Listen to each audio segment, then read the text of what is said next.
You build a voice AI which understands the user and it sounds great, but then this happens. For the brake pad replacement What's your car and make? also for the tire replacement.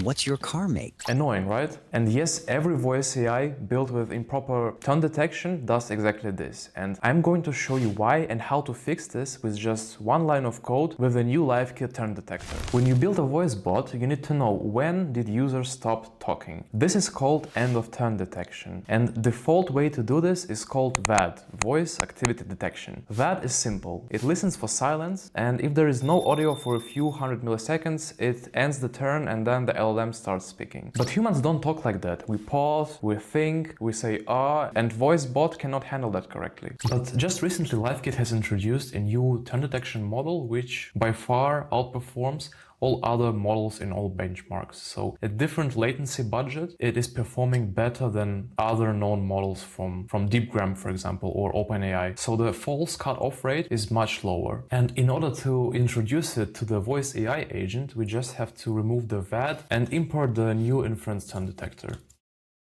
So let me demonstrate you how much better it works and how much less interruptions it produces. Hi, you have called the car service. How can I help? Hi, I need an appointment for the brake pad replacement and for the tire replacement also.